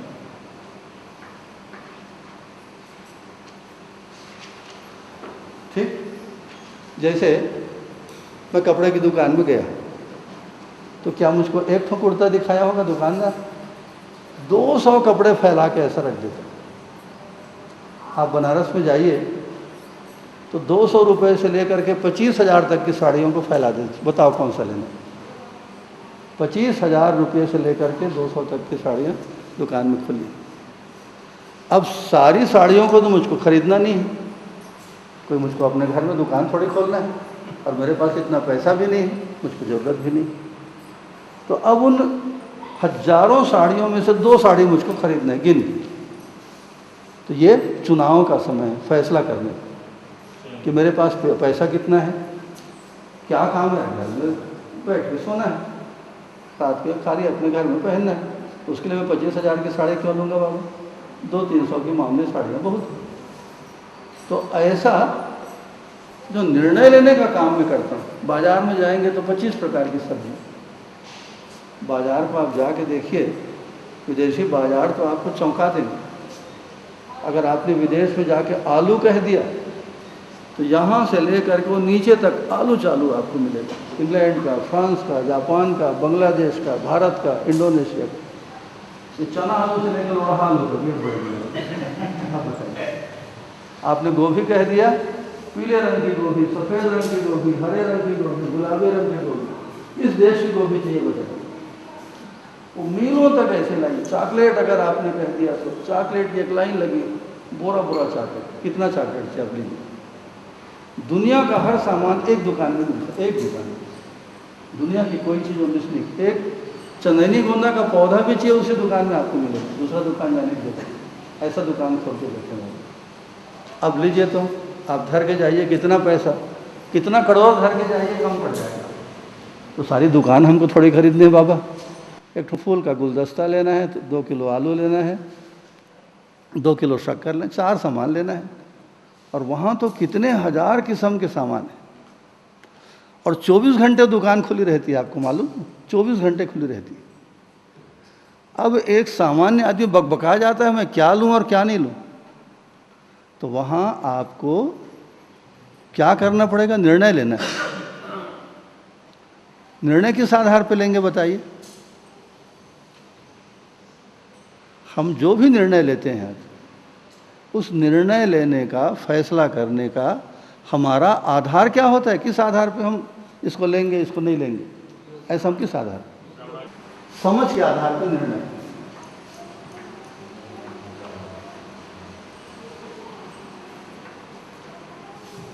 क्या समझते हैं? परिस्थिति को समझते हैं कि मुझको अभी किस तरह की साड़ियाँ चाहिए, कितना पैसा मेरी जेब में है, मैं उन साड़ियों को ले जाके क्या करूँगा, और इस साड़ी लेके अगर मैं जोरदार साड़ी ले लूँ, ऐसा तो नहीं हो कि 2 महीने तक मैं परेशान हो जाऊँ खर्चे के लिए, ऐसी कीमती साड़ी लेके चल दूँ। मेरे घर के बच्चे, मेरी पत्नी, मेरी माँ उस साड़ी को पसंद करेगी या नहीं करेगी, क्योंकि उनकी पसंदगी को हम जानते हैं। ऐसा सारी स्थितियों को पहले हम समझते हैं, ध्यान में लाते हैं, उसके आधार पर निर्णय करते हैं। अगर निर्णय नहीं करेंगे, थोड़ा सा हिचकिचाए, तो वहाँ का ग्लैमर देख के आपको ऐसी इच्छा होगी कि मैं 25 साड़ियाँ खरीदूँ, जबकि ज़रूरत हमको 2 साड़ी की नहीं है ना, क्योंकि जिनके लिए आप साड़ियाँ खरीद रहे हैं उसके पास पहले से 100 साड़ियाँ रखी है। ऐसी दुनिया है जिनके लिए भाई साड़ी मैं तो नहीं पहनूंगा, आप तो नहीं पहनोगे साड़ी को, बेटी के लोगे, बहन के लिए लोगे, पत्नी के लिए लोगे, उसके पास 100 साड़ियों का भंडार है, अलमारियाँ भरी, रखने को जगह नहीं है।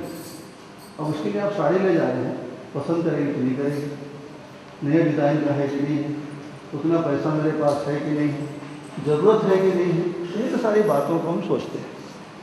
तो पहले स्थिति को, परिस्थिति को, उनकी पसंदगी को, अपने जेब के पैसे को पहले हम समझते हैं। माने सही स्थिति को समझना, सही को समझना, और एक शब्द लगा दें तो ज़्यादा स्पष्ट होगा।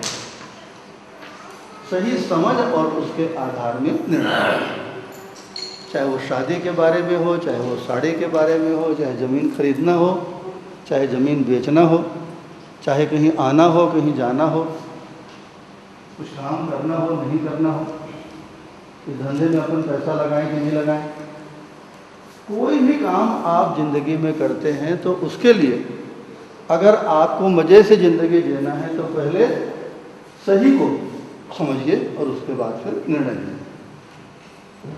ये ऐसा जो मन में हम निर्णय लेते हैं उसको कार्य रूप में परिणित करेंगे। अच्छा भाई बताओ कितनी की साड़ी, चलो इतना पैसा लो, चलो 2 साड़ी पैक कर दो। ये घटना तो बाद में होती है, पहले हमारे भीतर क्या होता है? सही को समझना और निर्णय लेना, फैसला करना।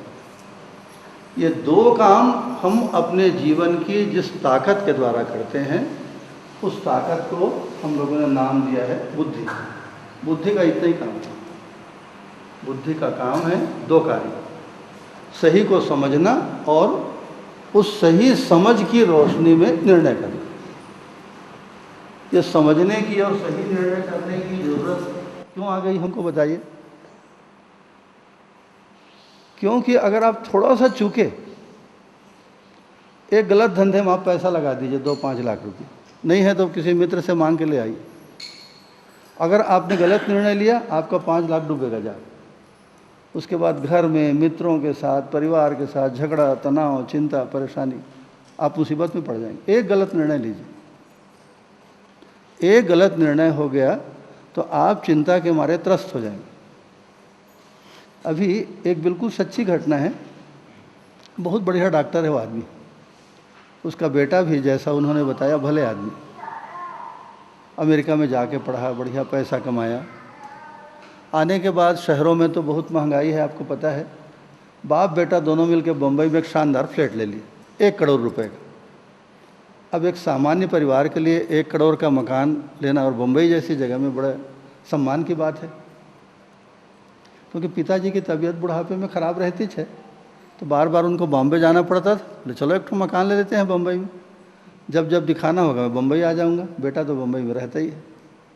अब ऐसा खुश, पढ़ा लिखा परिवार, संपन्न परिवार, सज्जन परिवार, अब वो लोग आके बहुत कलप कलप के रोए। क्या हो गया भाई, महाराज जी शादी किया हूँ अपने बेटे की, बहू आई है, अभी 6 महीना नहीं हुआ है। अब बहू बोलती है अपने माँ बाप को घर से अलग करो। तो बेटे ने कहा भाई बाप को कैसे अलग करूँगा, क्योंकि 1 करोड़ के मकान, इस मकान में मेरे पिताजी का पैसा लगा है और मेरे बूढ़े माता पिता हैं और मैं अकेला बेटा हूँ, कैसे भगा दूंगा माँ बाप। बोलती नहीं, अगर तुम अपने माँ बाप को नहीं भगाओगे यहाँ से तो मैं यहाँ से चली जाऊँगी और पुलिस में रिपोर्ट लिखाऊंगी, ये लोग मुझको मारते पीटते हैं सर, रिपोर्ट लिखाओगे और तुम सबको जेल में अंदर करवाओगे। अभी बहू को आया 6 महीना नहीं हुआ है ना, शादी हुई।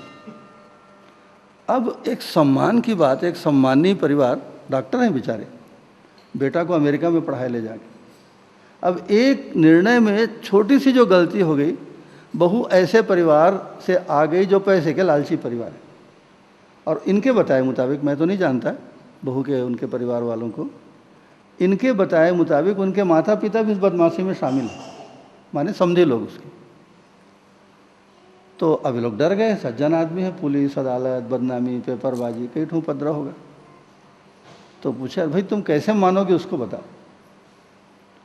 तो ये लोग तो इस मानसिकता में आ गए कि इस बहू को हाथ जोड़ के छोड़ दिया जाए, तलाक ले ले। 6 महीना नहीं हुआ है ना शादी, उसको हाथ जोड़ के बोले देवी अगर तुमको नहीं पसंद है, घर पसंद नहीं है, हम लोग पसंद नहीं है, तलाक ले लो भाई, तुम अपनी ज़िंदगी अपने ढंग से जियो, मेरे को जैसा भाग्य में होगा मैं जी लूँगा। लड़की बोली ठीक है मैं तलाक ले लूँगी। ये लोग खुश हो गए, चलो भैया ऐसे बहू से हमारा पिंड छूटा। लड़की जो तलाक ले तैयार। बताओ तुम क्या लोगे उसको, बताओ, तुमको हम खुश करके भेजेंगे, तुमको कल पा के हम नहीं निकालेंगे, तलाक ले लो, क्या चाहती है बोलो। लड़की क्या बोली आपको पता है, ये मकान मेरे नाम से करो, 1 करोड़ रुपए का मकान मुझको दो। अब ये मतलब आप समझ रहे हैं कि बाप की और बेटे की जिंदगी भर की कमाई करके, 4 पैसा मध्यम वगैरह पर परिवार है बेचारा, सारे जीवन भर की कमाई को एक बहू आके बोली सारी कमाई 1 करोड़ रुपए का मकान, बम्बई का मकान मुझको दो, और नहीं दोगे तो फिर ठीक है अब जाती हूँ पुलिस, रिपोर्ट लिखा देती हूँ।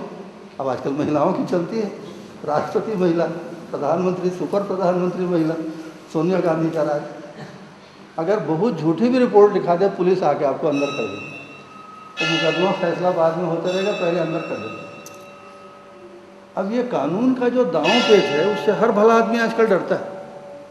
अब कलपते रोते हुए आए कि अब मैं क्या करूं बताइए, दिमाग काम नहीं करता।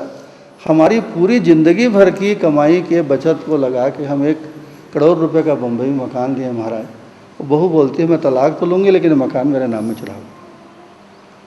आप देख रहे हैं क्या है ये, बहू अच्छी है खराब है, ये लोग कैसे हैं उसके बारे में कुछ नहीं कहते। एक निर्णय जो उनकी ज़िंदगी में गलत हो गया, एक गलत परिवार के साथ संबंध बना लिया, समझे बना लिया, अब उसको पता नहीं बेचारे कितने साल तक भोगेंगे और दुख पाएंगे।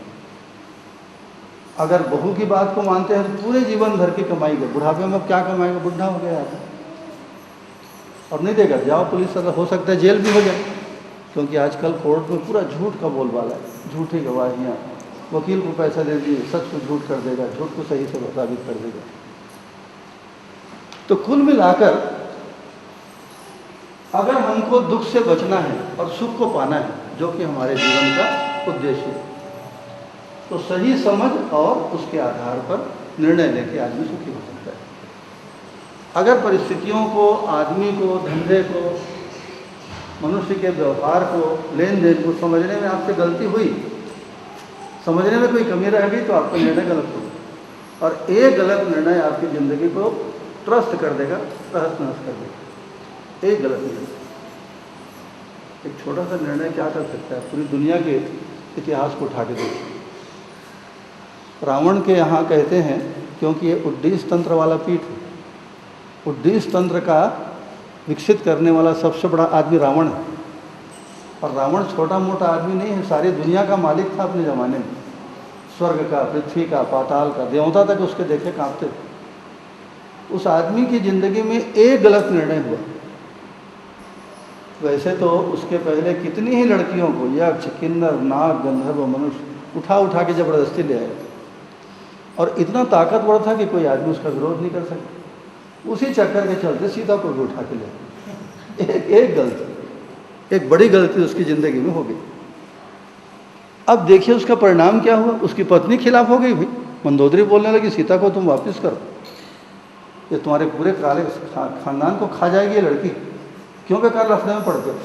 उसके भाई लोग, उसके मामा लोग, उसके मित्र लोग, भीषण ने विरोध किया गया ऐसा मत करिए आप।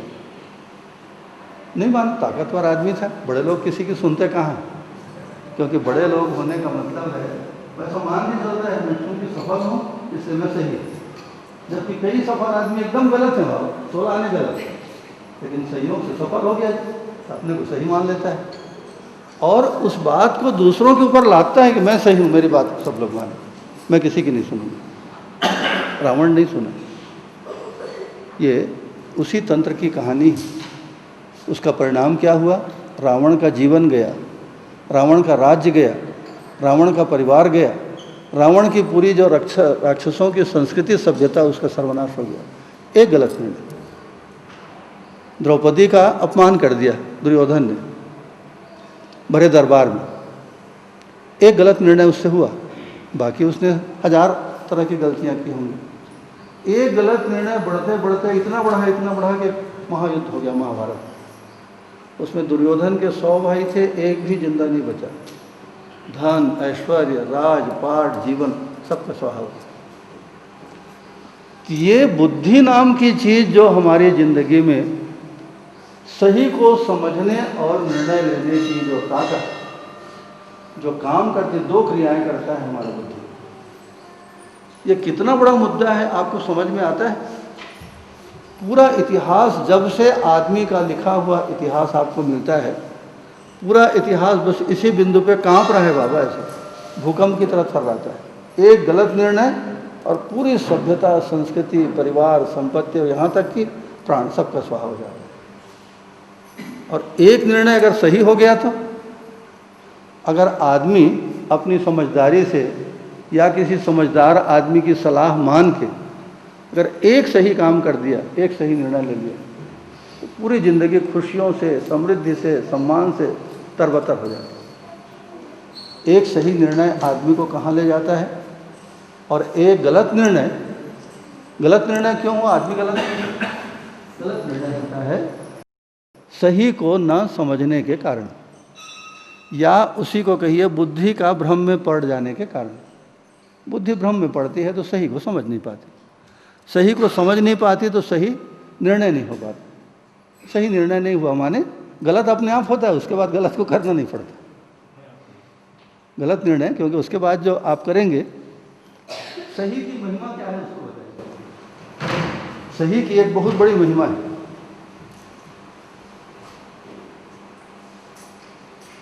एक उदाहरण जिसको हम लोग रोज ध्यान में लाते हैं, 2 और 2 को जोड़िए कितना होता है बताइए? 4 होता है। सही में एक उत्तर आएगा बस, चाहे आप भूजापाली गांव के स्कूल में जाके पढ़िए, चाहे आप बम्बई में पढ़िए, लंदन में जाके पढ़िए, 2 और 2 4 होता है। सही में एक होता है, ऐसा गणित की सच्चाई है। आपके पास 2 आम हैं, 2 आम मेरे पास है, कुल मिला के कितने आम हुए? 4 आम। आप दुनिया में कहीं भी जोड़ घटाना करवा लीजिए, सिर्फ 4 है। और इस 4 को छोड़ के कोई भी उत्तर आता है वो गलत उत्तर है। ठीक इसी तरह कोई मामला है, उसमें सही एक जैसे होता है, चाहे आप उसको पकड़े या मैं पकड़ूं, या कोई राजा पकड़े, कोई ज्ञानी पकड़े, पंडित, सही एक होता है। गलती में अनेकता होती है। कोई आदमी 2 और 2 5 बोलेगा, कोई 7 बोलेगा, कोई 2 और 2 22 बोलेगा। गलती में आप 50 प्रकार की कर सकते हैं, सही करेंगे तो एक होता है। तो सही निर्णय एक होता है।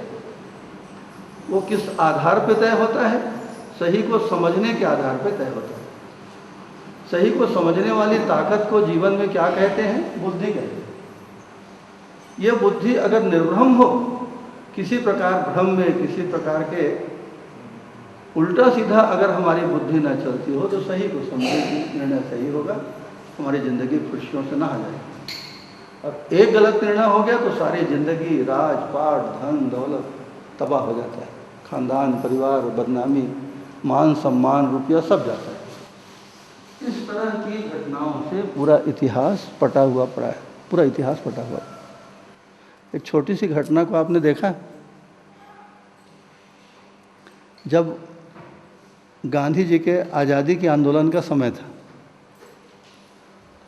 तो जब गांधी जी दक्षिण अफ्रीका से आए हुए थे, वो प्रसंग आपको याद होगा, that is very pulsing point. तो गोपाल कृष्ण गोखले उसके गुरु थे, राजनीतिक गुरु गांधी जी के। तो गोखले ने पूछा, गांधी तुम्हारे पास कितने आदमी हैं?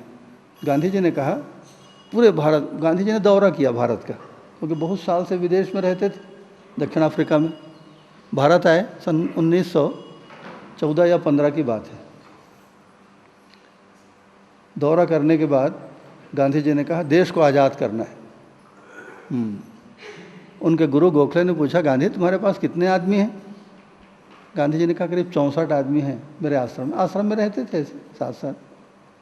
अगर मरने मारने का समय आया तो कितने लोग तुमको साथ देंगे? गांधी जी ने कहा, कम से कम 15 आदमी ऐसे हैं जो मुझको कठिन परिस्थितियों में भी साथ देंगे। गोखले ने कहा, गांधी तुम पागल हो गए हो? 40 करोड़ की आबादी वाले देश में सिर्फ 15 आदमी तुम्हारे साथ है और देश की आज़ादी का सपना देखते हो? और अंग्रेज जिनके खिलाफ तुम लड़ोगे उनकी ताकत तुमको पता है? आधी दुनिया के मालिक हैं उन। ये क्या पागलपन कर रहे?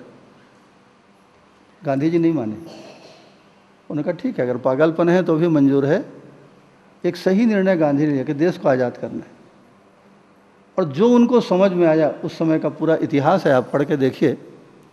आंदोलन चलाना, लोगों में सुधार करना, अस्पृश्यता का निवारण करना, जगह जगह जाके दौरे करना, गांधी जी ने अपना काम सिर्फ 15 आदमियों से 1915 की बात है। उसी समय पंडित मदन मोहन मालवीय ने काशी हिंदू विश्वविद्यालय को स्थापित किया।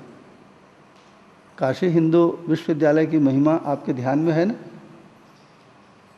उस जमाने में और आज भी दुनिया के सबसे बड़े विश्वविद्यालयों में गिनती है बीएचयू की, दुनिया की, भारत की बात नहीं कहता। अब उसका उद्घाटन समारोह, उसमें वाइसराय आने वाले थे। तो गांधी जी को बड़ा क्रांतिकारी विचारक समझ के मालवीय जी ने उनको भी आमंत्रित कर लिया। अब बाकी लोग तो भाई, वाइसराय माने राजाधिराज है वो, तमाम राजा महाराजा जो लोग दान पुण्य दिए थे सब आए थे उसमें। अब गांधी जी बोलने के लिए खड़े हुए। गांधी जी ने कहा कि वाइसराय की सुरक्षा के ऊपर इतना करोड़ों रुपया खर्च करने की क्या जरूरत है? अरे ज़्यादा से ज़्यादा इतना ही होगा कि कोई आदमी बंदूक मार देगा वाइसराय को, इतना ही तो होगा। उसके लिए भारत देश का करोड़ों रुपया क्यों खर्च हो? वाइसराय को सबसे ज़्यादा पैसा क्यों दोगे?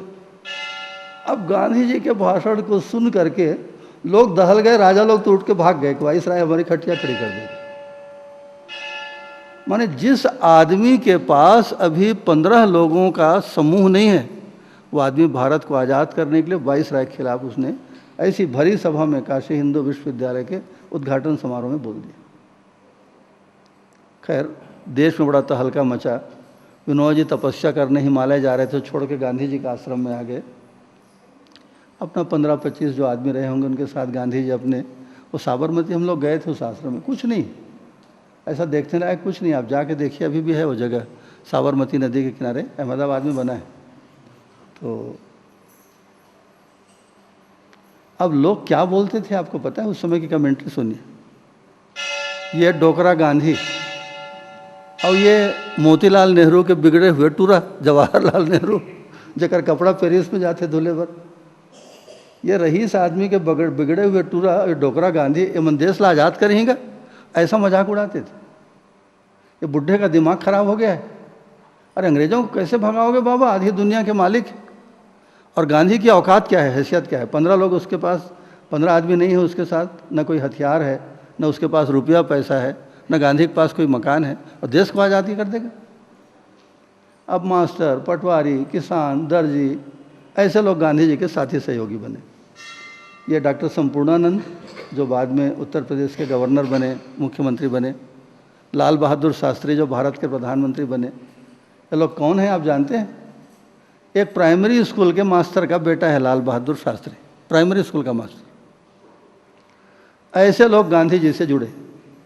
मैं किधर आपका ध्यान ले जाना चाहता हूँ, एक सही निर्णय जो कि उस समय बिल्कुल असंभव लगता था, कि 40 करोड़ की आबादी वाला देश और जिनसे हमको टक्कर लेना है वो आधी दुनिया के मालिक अंग्रेज, असंभव सी बात थी। लेकिन कुछ लोग चाहे श्रद्धा से, भक्ति से या गांधी जी के प्रति भरोसा करने के कारण गांधी जी के साथ लटक गए। डॉक्टर संपूर्णानंद भी मास्टर थे, आप जानते हैं कि लाल बहादुर शास्त्री एक प्राइमरी स्कूल का मास्टर का बेटा, आपके गांव में भी प्राइमरी स्कूल होगा, अब उसका बेटा भारत का प्रधानमंत्री बने। और लाल बहादुर में कितनी योग्यता थी नहीं थी, संपूर्णानंद में कितना ज्ञान था, ये बिल्कुल बात की बात है। उनसे ज़्यादा प्रतिभाशाली भारत में हजारों आदमी थे, हजारों, एक दो नहीं, पढ़े लिखे भी थे, ज़्यादा दमदार थे, ज़्यादा बढ़िया परिस्थिति से आए थे। गांधी जी के साथ लोग लटक गए, चलो गए। वो बढ़ते बढ़ते बात कहाँ चली गई, एक मास्टर जो है उत्तर प्रदेश का गवर्नर बन गया, डॉक्टर संपूर्णानंद। एक प्राइमरी स्कूल के मास्टर का बेटा भारत का सबसे बड़ा आदमी, प्रधानमंत्री बन गया, लाल बहादुर शास्त्री। एक सही निर्णय सही समय में लेने का परिणाम देखिए। उसी के उल्टा रावण ने गलत निर्णय लिया, ये दुर्योधन ने गलत निर्णय लिया, राजपाट, जबकि देश के सबसे बड़े सम्राट थे लोग। युद्ध हुआ और उसमें उनका सर्वनाश हो गया। इस तरह की घटनाओं से पूरी दुनिया भरी पड़ी है। जो दुनिया में सबसे भयावह घटना हुई उसका एक छोटा सा प्रसंग आपको याद है? एडोल्फ हिटलर, उसके दिमाग में एक पागलपन, सारी दुनिया का मैं राजा बनूंगा। और खाली वो पागलपन नहीं था बाबा, वो भयानक आदमी था। फ्रांस की जिस रेखा को उस समय की मिलिट्री, उस समय की दुनिया की सेना अगर पार करती उस अभेद्य रेखा को तो कम से कम 6 महीने का समय लगता। ऐसी अभेद्य लाइन फ्रांस वाले बनाए थे। हिटलर ने फ्रांस के ऊपर हमला किया, 2 दिन के भीतर उसने फ्रांस को कब्जा कर दिया। आपको याद है? 2 दिन लगा उसे। पेरिस में, फ्रांस की राजधानी में हिटलर का कब्जा हो गया। सारी दुनिया ऐसा कांपने लगी थी भूकंप की तरह। उस आदमी की ताकत को, उसकी हैसियत को, उसके चमत्कार को देखकर दुनिया आतंकित हो गई थी। हिटलर ने एक गलत निर्णय लिया, रूस के ऊपर हमला कर दिया। उसके बाद जो फंसी सेना, जो फंसी, आखिरी में रूस जैसा देश जो अमेरिका का कट्टर विरोधी था, अमेरिका और रूस एक साथ शामिल हो गए। इंग्लैंड, रूस, अमेरिका, उन्होंने हिटलर को तहस नहस करके रख दिया। एक गलत निर्णय। उस समय के युद्ध का इतिहास आप पढ़िए। तो अनादि काल से लेकर आज तक हम क्या देखते हैं निष्कर्ष के रूप में कि एक गलत निर्णय आदमी के राजपाट, धन दौलत, प्रतिष्ठा और जिंदगी को तबाह कर देता है, और एक सही निर्णय आदमी को आसमान में उछाल देता है। हमारे ही देश में हुआ, और ऐसा बहुत लोगों के साथ, आपके गांव पड़ोस में हजारों लोगों के साथ हुआ होगा, आप जानते हैं। उस निर्णय लेने में मुख्य भूमिका किसकी है? बुद्धि की। कैसी बुद्धि? धन में पड़ी हुई बुद्धि नहीं, सही को समझने वाली बुद्धि। सही बुद्धि ने समझा परिस्थितियों को, लोगों को, वातावरण को, जमाने को, सही निर्णय लिया, चल दिया आसमान, दुनिया का राजा बन गया। अभी जो आदमी दुनिया का सबसे ताकतवर आदमी है, अमेरिका का राष्ट्रपति बराक ओबामा, वो कौन आदमी है आप जानते हैं? उसके दादाजी भेड़ बकरी चराते थे। आपके गांव में जो बैला चरवाहा होते हैं, उस लेवल का आदमी, गड़रिया, बकरी चराने वाला, भेड़ चराने वाला, जैसे हमारे यहाँ गाय चराते हैं राउत लोग, उस लेवल का आदमी आज अमेरिका का राष्ट्रपति बनने का मतलब दुनिया का सबसे ताकतवर आदमी, दुनिया का। उसमें क्या होगा? रुपया